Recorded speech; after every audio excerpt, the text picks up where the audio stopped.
Joss is tied up in a vacant room in Croatia, telling Pascal that she is on her honeymoon, which was a mistake. He throws a dossier at her, claiming she doesn't have a husband and referring to her as Agent Jax. Joss asks what he wants. Pascal wants to know what Brennan knows about this location. Joss believes they were not on Brennan's need-to-know list. He informs her that, sadly, this renders her expendable. Joss says she'll tell him something if he shows her Vaughn is fine. Brennan clashes with Colette in his office. Brennan is examining paperwork from the operation when Anna calls from the Brown Dog, drunk and looking for an update. He wonders where she is because it sounds like a bar, and she shouldn't be discussing Joss in public. She hangs up, telling him he just cares about himself. Colette steps in and informs Jack that the agents haven't checked in for 12 hours, so it's time to call it off. He tells her she doesn't make the decisions, and he has somewhere to go. She snarks, "A meeting with your agent's mother?" He cautions her not to speak to him like that again, or otherwise. A drunk Anna lashes out. Brennan arrives to discover Anna inebriated and inquires about the alcohol. Anna tells him about MAXIE, and how powerless she feels about her and Joss. Anna believes Joss has no idea what she's gotten herself into, and the WSB will wreck the girl's life just as it did hers. Brennan tells Anna that her ambition, willingness to take shortcuts, and work with Faison, not the WSB, have damaged her life. Anna admits her mistakes, but advises him to quit being an agent for a while and become a human being. He must do all it takes to save Carly's daughter. Once again, Faison's name is mentioned. This can't be a coincidence, right? Meanwhile, Colette breaks into Jack's office when he's out, only to find that what she needs is in a safe. Is Joss a traitor? Colette calls Pascal in Croatia, and he excuses himself from Joss. Colette asks him to retrieve Jack's safe code from one of his visitors. He gives her directions to see if their other issue has been resolved. Two other men bring Vaughn into the room with Joss, and Pascal asks him about the WSB's knowledge of this resort and their instructions. Vaughn chuckles and tells them to go to hell, prompting one of them to punch him in the stomach. Another man brings in a hot soldering iron, which they place against Vaughn's head. Pascal gives him one last chance to speak. Joss begs out for them to stop and promises to talk. Pascal requests the code to Jack's safe, so she provides it to him. Pascal and his soldiers then departed. Sidwell has a proposal for Lucy at Metro Court. Sidwell and Lucy are out to dinner, but Lucy can't stop thinking about MAXIE. Lucy wishes she could do something for MAXIE. Sidwell begs her to keep the firm operating for her, but Lucy points out that the entire world witnessed MAXIE collapse while using their product, and Erica Kane is sure to capitalize on this. When the hell are they going to get Erica on for a cameo? Sidwell says they'll come up with a solution together. She appreciates him being there for her, so he recommends she stay the night at Windmere. Lucy is taken aback, but Sidwell explains that he merely wanted them to continue enjoying each other's company, and she is welcome to stay in one of his many guest rooms. She ordinarily would accept, but she feels compelled to go check on Mac and Felicia. According to Sidwell, the invitation never expires. Michael has more advice for Molly at the bar. Molly discusses Drew, the restraining orders, and how her mother may have made a big mistake by publicly fighting him tonight.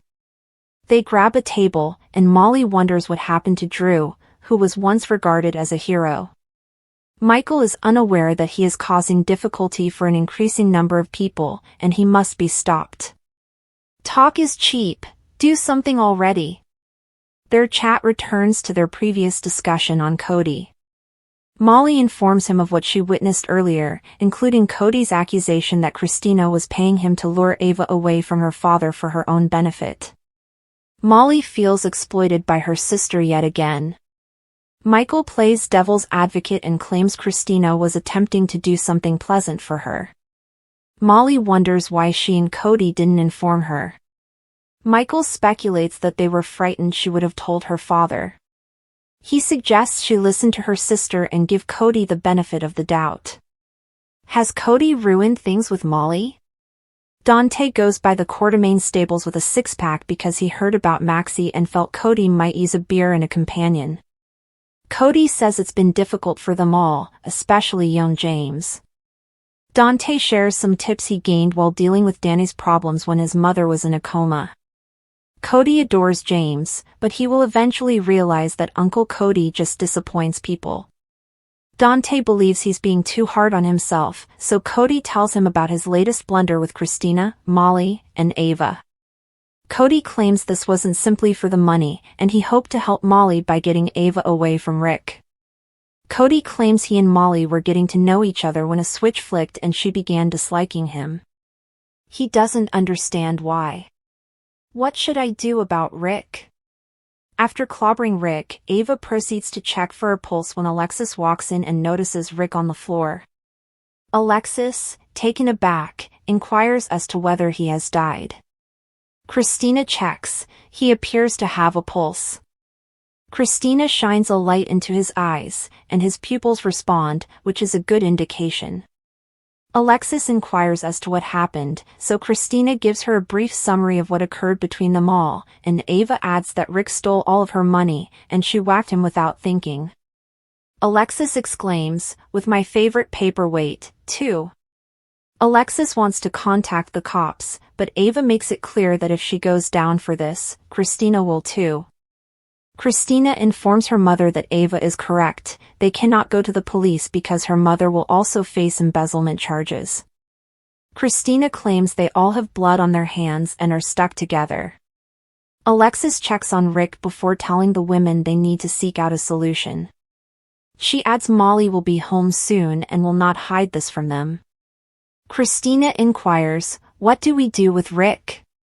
In the show's final moments in Croatia, Vaughn is furious with Joss, telling her that she should have let them kill him and reminding her that she is an agent, not a college student, and that they are now both traitors. Pascal walks out on them. Pascal observes them from outside his room using his phone's feed. He ultimately turned it off and walked away. Back in the room, Vaughn informs Joss that Pascal won because of her. He says, "Game, set, match." She says, "Game, set, match back." It feels like a code, and possibly Joss provided Pascal a fake code to the safe that will cause an alert. At the bar, Anna tells Brennan that she may inform Carly that he recruited Joss and persuade Joss to quit. Brennan says they both know she's not going to say anything. Sidwell returns home and finds Colette waiting for him. She says Pascal needs proof that he fixed the problem. Sidwell says he doesn't respond to her or Pascal. She claims Pascal was merely asking on behalf of their associate. Sidwell claims he will soon have a controlling interest in deception, allowing them to exploit the company as originally stated. He also instructs her to thank their associate for the substance, which worked flawlessly. Maxie no longer poses a threat. Back in the stables, Cody admits to Dante that he cares more about Molly than the money Kristina was paying him, and that it's a shame it all ended because of him. Molly informs Michael at Metro Court that Cody's intentions may have been good, but that doesn't change what he and Kristina did. Molly claims she's not a fan of Ava's, but her father wants to know what's going on. Back at Alexis, Ava stuffs the paperweight, which is proof, into her bag. Kristina returns, having placed Rick's car into the shed, where Molly refuses to go because of the bats. They both agree that, as far as the world is aware, Rick was never present tonight. Finally, we show Rick waking up in a bed, bound to it and with a gag in his mouth. He's in a dark room, attempting to shout for aid. General Hospital spoilers for Wednesday, August 27th, state that hostage Rick Lansing will beg for assistance, while Molly Lansing Davis lashes out at Kristina Corinthos Davis and Sonny Corinthos makes a pledge. On Wednesday's GH episode, Sonny will vow Alexis Davis that Drew Kane will receive what he deserves. Alexis is currently preoccupied with more pressing matters, as she is holding Rick imprisoned alongside Kristina and Ava Jerome. The three of them are holding Rick captive, which can only end badly. Someone will eventually check on Rick in the cellar, and he will plead for his freedom. However, Rick will not be leaving just yet because doing so would bring this fresh tale twist to a premature end. Ava will seek help from Lucas Jones. Rick could benefit from having a doctor examine his head wound, but it appears too unsafe to tell Lucas about his confinement problem. That could imply Ava will seek Lucas' assistance with something else instead, so keep an eye out for updates on whatever news she has to provide. In the meantime, Molly will confront her sister and demand she knows what Kristina did to her father. Kristina may worry briefly because she believes Molly is aware of the hostage situation, but Molly will only refer to the payments made to Cody Bell in order to divert Ava's attention away from Rick. Nonetheless, Kristina will find herself in a difficult situation as she deals with Molly's rage and scrambles to explain. Curtis Ashford will then notify Portia Robinson that Stella Henry is in serious peril, while Stella downplays the situation to Isaiah Gannon elsewhere. Stella will say she has done nothing wrong and that they will not succeed, but she will undoubtedly be arrested shortly. We know Portia will see something that irritates her, which could result in Stella being arrested. There's also a chance Curtis and Jordan Ashford are getting intimate, but Portia's focus will remain on Drew and her determination to make him pay. Of course, Portia will not be the only one targeting Drew, as his enemies list grows by the day. Nina Reeves will remain on that list when she sees Willow at the Port Charles Grill, where she appears to be preparing for a meeting with Drew and a fresh proposition. That will result in Nina demanding to know what Willow is doing and completely freaking out about her daughter's continual terrible decisions. Marco Rios will have some advice for Giovanni Gio Palmieri on how to handle problematic family relationships. According to General Hospital rumors, Marco will guide Gio toward bonding with Dante Falconeri, and Brooklyn Quartermain may even have her own bonding session. Alexis, Ava, and Kristina never dreamed that circumstances would drive them into a partnership they would never have selected on their own. Each of them, powerful in her own right, had been navigating her own tangled web of personal difficulties, rivalries, and secrets until fate brought them together. Alexis had been dealing with the innumerable problems of her past and present lives, from the machinations of people who never seemed to stop plotting against her to the heartbreaking decisions she had to make for her family. Ava, who exuded a sense of control and ruthlessness, had found herself cornered in ways that strained even her keen instincts. Kristina, despite her youth, had experienced her own set of problems that required both courage and cunning, and she had come to realize that her intelligence was both a blessing and a curse. It started with a predicament that neither of them could ignore. A threat developed from the shadows, so severe and far-reaching that the three women had no choice but to collaborate. Alexis originally protested the proposal, her pride and independence making her unwilling to form an alliance with anybody, particularly Ava, whose reputation for plotting preceded her. Kristina, for her part, was wary, sensing the layers of duplicity and hidden intentions that always accompanied Ava's every move. And, ever the thinker, Ava saw an opportunity to take advantage of the situation, but she also realized that underestimating her partners may be costly. The tension was evident from the beginning. Meetings were held in quiet parts of the city, sometimes at night, with the women exchanging guarded glances and brief words. Alexis's experience navigating social and commercial networks provided her an advantage. She could read people and anticipate their actions. Kristina offered enthusiasm, intelligence, and a good sense of strategy, frequently providing insights that her elder competitors ignored.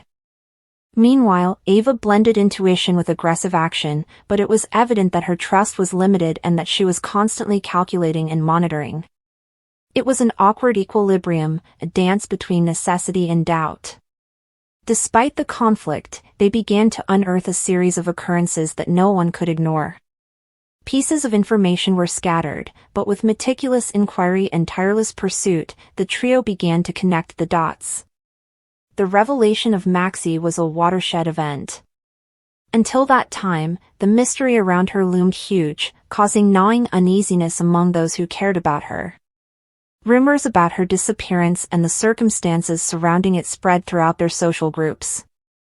But as Alexis, Ava, and Kristina dug deeper, they discovered something much more horrifying than they could have imagined.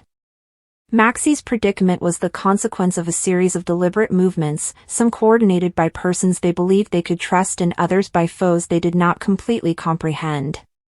The truth was unpleasant, forcing each lady to confront difficult facts about loyalty, betrayal, and the fragility of trust. As they collaborated, their conversations revealed more than simply tactical knowledge. Old wounds resurfaced, grudges simmered beneath polite facades, and moments of real honesty broke through the tension. Alexis found herself addressing the complexities of her familial and personal connections, balancing the need for cooperation with her instinctive need for autonomy.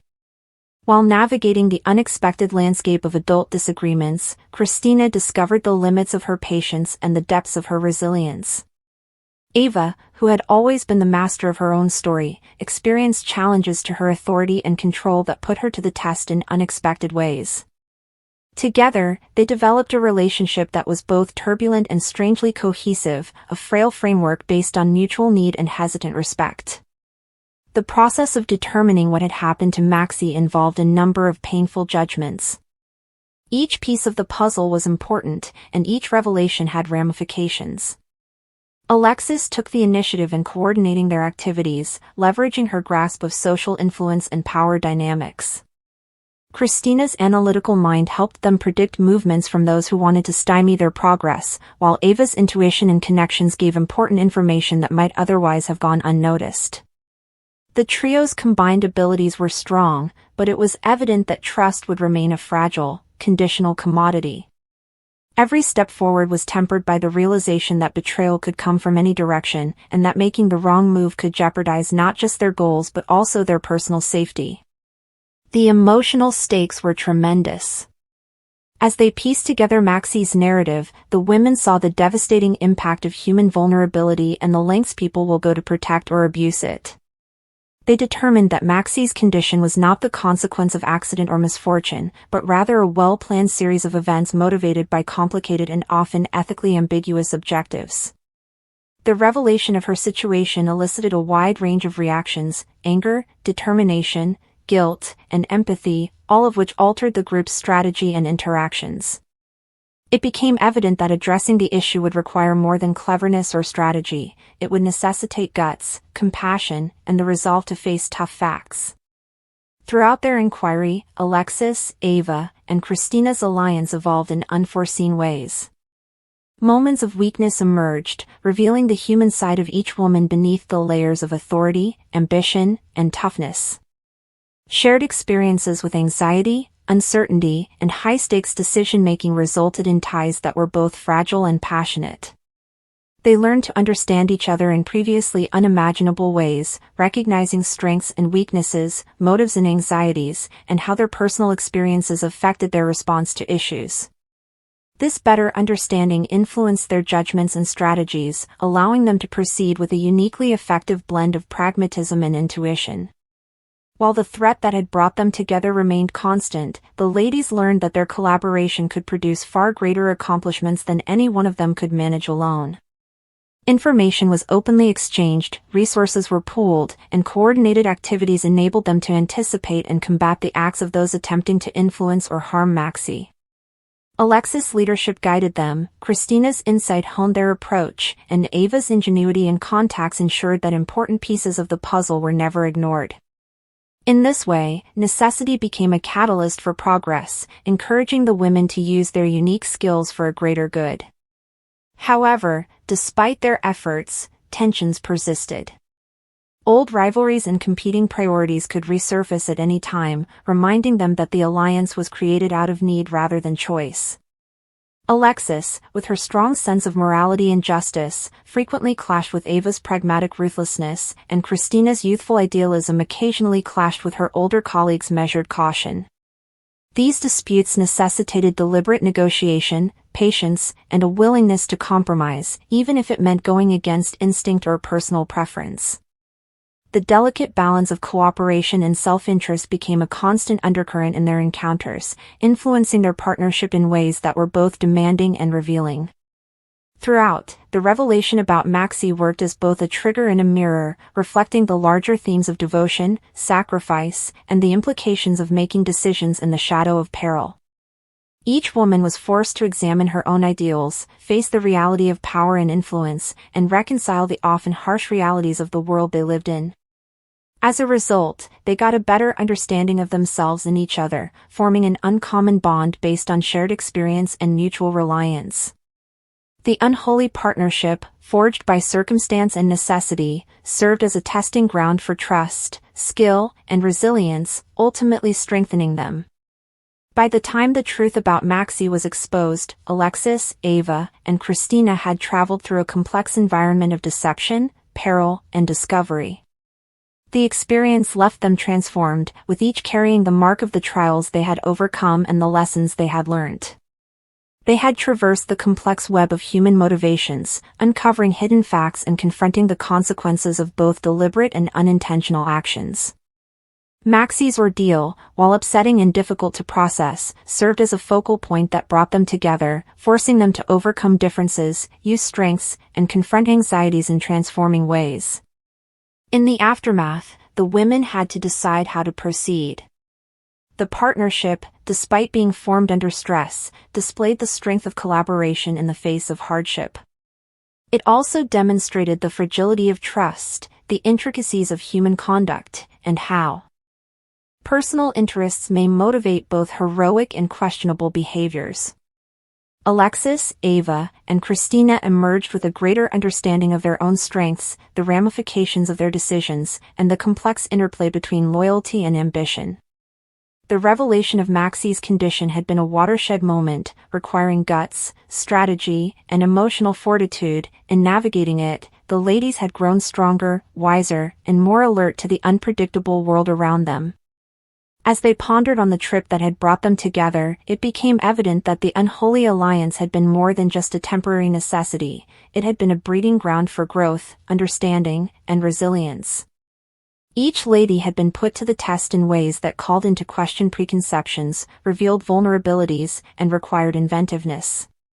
The revelation of MAXIE's situation had sparked action, but it also acted as a lens through which they could analyze their own beliefs, relationships, and goals.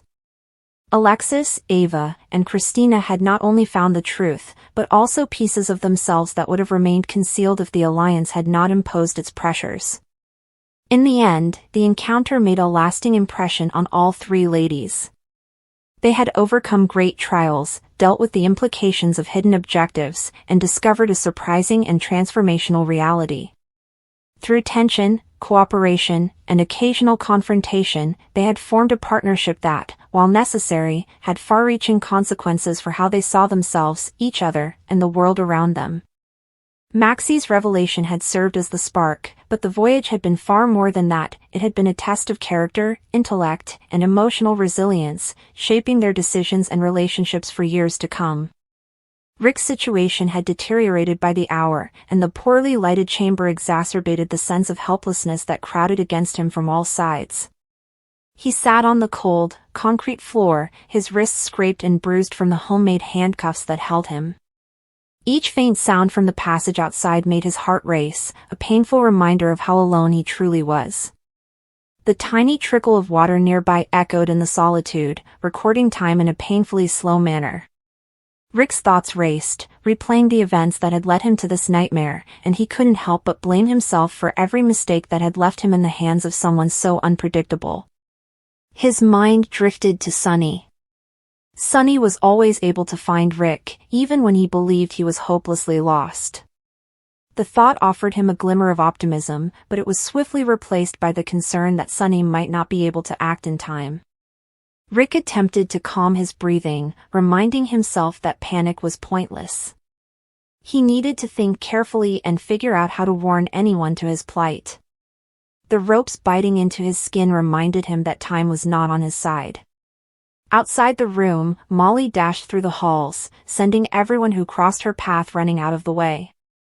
Her emotions were a combustible combination of rage, terror, and a protective instinct honed over years of personal conflict. The news of Rick's capture hit her like a thunderclap, kindling a passion that rendered her practically uncontrollable. She had attempted to remain cool at first, seeking answers through calmer channels, but each instant Rick was in danger seemed to feed her hatred even more.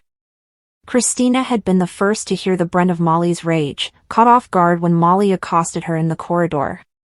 "Molly, I swear I didn't," Kristina began, but her words were cut short when Molly's palm slapped her across the face. The crash resonated across the corridor, adding a forceful punctuation to the barrage of words that followed. "How could you let this happen?" Molly's voice quivered with barely restrained rage. "Do you even understand what is at stake? Rick's life is in your hands." Kristina's eyes widened, shame and dread swirling in equal measure as she attempted to explain herself, but Molly's rage appeared unstoppable. "There are no excuses, Kristina. Not this time. You need to fix this right away." Each phrase sounded weighted with anger, as if someone had no patience for half measures. Meanwhile, Sunny's head was a battleground on its own. The news of Rick's capture gnawed at him, instilling in him a combination of protective instincts and an unquenchable desire for revenge. Sunny had gone down this route before, traversing the dangerous world of Port Charles with one foot in the light and the other in the shadows, but this time seemed different. Drew had crossed a line, and Sunny recognized it. Drew's schemes had consequences, and this time, Sunny promised, the reward would be quick and definite. He tightened his hands and paced the boundaries of his office, each stride imbued with a determination that bordered on deadly obsession. Every plan, contingency, and alliance he could generate was explored and rejected as he sought to devise a method to safely return Rick home while ensuring Drew suffered for the misery he had caused. Back in confinement, Rick's desperation manifested itself in louder, more frantic attempts to draw attention. His voice cracked from calling out, and his words echoed off the walls with little to no reaction. He hammered on the door, pounding his knuckles against the surface till they bled, each thump a stark scream of his impotence. "Help! Somebody!" His cries appeared to dissolve into the darkness, swallowed by the very air that surrounded him. Despite the crushing sadness, Rick discovered a glimmer of determination. He refused to give up hope. Survival required creativity, fortitude, and a firm trust that someone would come for him. Molly's rage, on the other hand, had developed a life of its own. Each stride she walked was motivated by memories of Rick's good heart, unfailing loyalty, and the sad reality that he had been caught up in someone else's twisted game. Molly's words sliced through Kristina's trepidation as she faced her yet again. "I don't care what you were attempting to accomplish. This is not about mistakes. This is about Rick. And if you don't act, if you don't help me get him out, I'll make sure Drew never abuses anybody again." Kristina's reaction was stammering and half-formed, her own anxiety apparent, but Molly's relentless energy left little room for pause.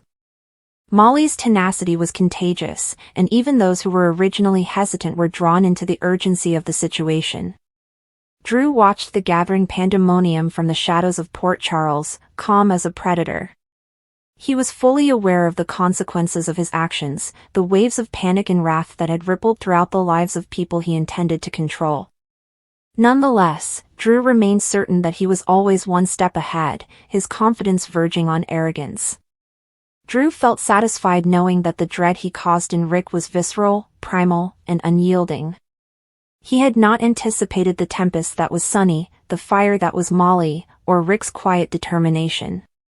Each would provide him with unexpected challenges, and while Drew thought he was invincible, the impending encounter threatened to shatter his carefully created world. Sunny's commitment revealed itself in precise, measured acts. He called partners who had the power and reach to give intelligence and resources without attracting unwanted attention. Every action was calculated, designed to put pressure on Drew while still ensuring Rick's safety. Sunny's thoughts worked tirelessly, assessing alternative possibilities, anticipating Drew's reactions, and ensuring that no loose ends threatened the strategy. He understood Drew's mentality and the traits that could be exploited, and for once, he did not let emotion cloud his judgment. However, beneath the placid appearance lurked a smoldering wrath, a promise of vengeance that could not be denied. As darkness settled over the city, the tension became almost palpable. Rick, wounded and drained, refused to let hopelessness overwhelm him. He concentrated on sound, movement, and any irregularity that could indicate rescue. Hours passed with torturous slowness, each instant a reminder of his precarious circumstances. Yet, with each passing second, Rick clung to optimism, a lifeline that refused to snap under pressure. His perseverance was put to the test, but it had always been a pillar of his character, and it guided him through the darkest times, propelling him toward survival. Molly's tireless pursuit of justice and Rick's safety collided with Sonny's methodical preparation, resulting in a network of pressure and potential action that began to close in on Drew. Kristina, stuck between guilt and dread, became an important piece in the evolving puzzle, her decisions carrying the potential to tilt the balance. The goals of each character clashed, paving the way for heated, revealing, and irreversible confrontations. The emotional stakes were high, personal vendettas and loyalties intermingled with the urgent need to preserve a life, resulting in a volatile mix that threatened to explode with repercussions no one could completely predict.